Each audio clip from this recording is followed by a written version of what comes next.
Kay Ricky, Kakalula. bilyones, hundreds of millions. Ako, thousands lang siguro meron ako. Fraction of what they have. So, your thoughts po, Prof? Well, actually, this is something that I actually expected. They need to actually come up with a good bounce back from what we had during the Madriag presentation. Ano, alam naman natin, marami talagang loopholes, and I think they really wanted to prove something here. That's why they assembled this stellar cast, as I would hear. But then again, yun nga, no, pag tinignan natin yung unang-una siguro alamin natin, puntusan natin dito, no, ano ba talaga ang purpose nitong pagpapatawag nitong mga personalities na to, when in fact they have yet to vote, no, in the plenary for it, no. So basically, I really don't understand why a mini trial like this should actually be going on. In fact, they're just trying to build a case, no. So parang nawawala kasi yung tapang ng Congress, no. Hindi kagaya ng isang taon na hindi na kinailangan ng mga ganito, elevated kaagad sa Senate, and then they were able to file that impeachment. And right now, I don't understand why they're doing this, no. Secondly, yung perception kasi, no, ng mga taong bayan regarding sa mga mismong nandito sa Justice Committee. I'm referring to several people and personalities here who themselves are very much aligned with corruption scandals, no. Terry Redon, you have Luistro, you have Garbin, di ba?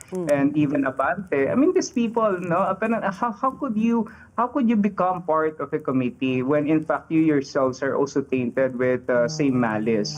And doon lang parang medyo may problema na tayo kaagad. Ano? I mean, we're talking about SALN, but are these people open to their SALNs? Have they narrated it to the public? Hindi rin naman, di ba? Parang how could you cast a stone to someone if you yourself, you don't consider yourself spotless and sinless, di ba?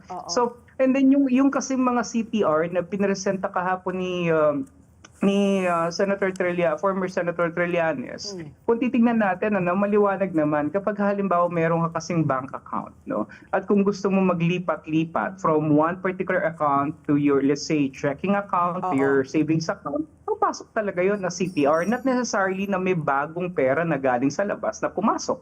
No, halimbawa, meron akong 1 million sa bangko, no, nag-decide akong bumili, let's say, ng isang second-hand car, no, 500,000. So mag-withdraw ko cash kasi gusto kong bayaran, okay, ng cash.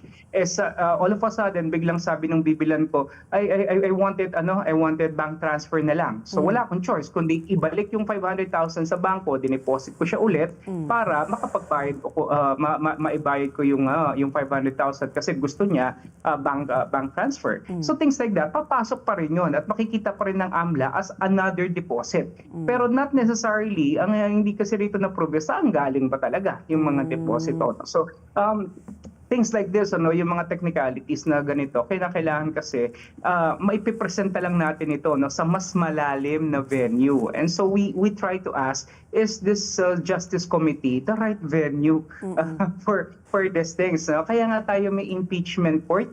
Kung gusto nyo impeach, bakit hindi nyo pa i-elevate sa Senate and then para magkaalaman na, para may pagkakataon din naman talaga na mapusisi natin, because I think the Vice President will not really fall for their trap going to the Congress when she feels and she understands that it's going to be entirely a demolition job for her. It's really all about optics. It's about the control of the narrative. Yun lang naman ang nangyayari dito. So the challenge is for the Congress. Siguro enough na naman to, no? If their goal here is to convince people in the Congress, no, yung mga kasamahan nila na medyo bumaliktad na, nag-iisip na ngayon, no, whether they will be voting for the impeachment or not. Siguro enough na to, no, tong nangyari na mga pagdinig para magbotohan na sila. And from there we shall see. Yun ang naman ang kailangan natin makita rito.